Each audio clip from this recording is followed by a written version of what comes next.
ব্যাপার। বাহাদুরপুর মহানগরীর বা গাজীপুর থেকে আমরা টাঙ্গাইল জমিদাবাড়ি যাচ্ছি। সেই ক্ষেত্রে আমাদের প্রসেসটা হচ্ছে লং প্রসেস বা 50 কিলোমিটার। তা আমরা কখনো 50 কিলোমিটার ইভেন্ট কখনো করি নাই, তো এই ফার্স্ট। সেই ক্ষেত্রে আপনার এই 50 কিলো ইভেন্টে আসার জন্য আপনি অনুভূতি বা আয়োজক কমিটিকে আপনি কী মনে করতেছেন সেই বিষয়ে? ধন্যবাদ ভাইয়া আপনাকে। আসলে এত সুন্দর একটা ইভেন্ট এটা আমি সবসময় শুনতাম যে অনেকে 50 কিলো 100 কিলো হেঁটে ইভেন্ট করে, তো আমারও একটা ইচ্ছা ছিল।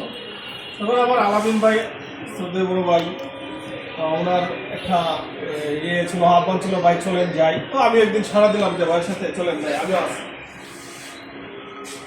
তবে ভাই এটা এমন একটা অনুভূতি, এমন একটা ভালো লাগার বিষয় যে আমি 50 কিলো হেঁটে যাব, এটা মানে আমি আমার বাসায় প্রকাশ করতে পারতেছি না, এতটাই ভালো লাগতেছে। তো আমার মনের দিক দিয়ে আমি 100% এগ্রি যে আমি আলহামদুলিল্লাহ সুস্থতার সহিত আপনারা সবাইকে নিয়ে, আমরা যারা আছি সবাইকে নিয়ে ইনশাল্লাহ ভালোভাবে আমরা ইভেন্টটা শেষ করে আসবো এই প্রত্যাশা রেখে। এবং আমাদের এখানে আয়োজন কমিটির যারা আছেন সবাইকে আমার পক্ষ থেকে আসসালামু আলাইকুম।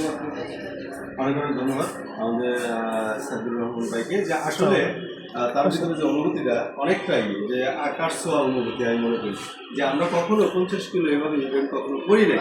সামনে আমরা আরও লং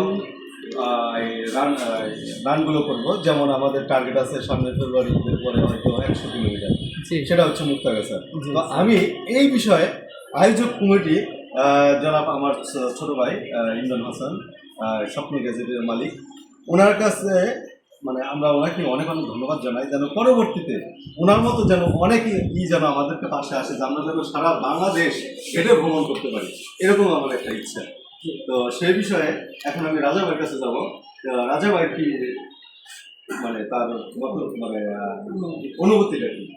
স্যার ধন্যবাদ আমাদের এই আয়োজনকে এবং ধন্যবাদ আমাদের সদস্যবৃন্দ আছে, মিস্টার সাইদুর রহমান, সাইনুল এবং আমাদের শ্রদ্ধেয় বড় ভাইয়া মনিবুর রহমান রায়ন, এবং এই অনুষ্ঠানে মূল আয়োজক, মূল উদ্যোক্তা এবং মূল স্পন্সার এবং সম্মেলনের মালিক মোহাম্মদ হাসানকে অসংখ্য অসংখ্য ধন্যবাদ। এই ইভেন্টের কথা শুনে প্রথমে যখন আমি শুনি এটা আলামিন সাহেবের কাছে, আমার অনেক ভালো লাগছে। আর ভয় লাগছে যে আমি পারবো কি না। এখন আমার অনেক ভালো লাগতেছে যে সত্যি কি 50 কিলো যাবো, এখনও কল্পনা লাগতেছে। তবে আমার বিশ্বাস আমরা পারবো, ইনশাল্লাহ সবাই পারবো। অনেক আনন্দ হবে, অনেক মজা হবে। জায়গাতে সামনেতে আমরা আরও ভবিষ্যতে বড় বড় ইভেন্ট করার ইচ্ছা আছে। মুক্তাগাছা পরে হয়তো আমাদের উত্তরবঙ্গের প্ল্যান করবো ইনশাআল্লাহ। সবাই মিলে সবাই দোয়া করবেন আমরা যেন এই স্বপ্নকে সফল করতে পারি। এই বলে আমার বক্তব্য শেষ করছি। সবাইকে শুভেচ্ছা, আসসালামু আলাইকুম।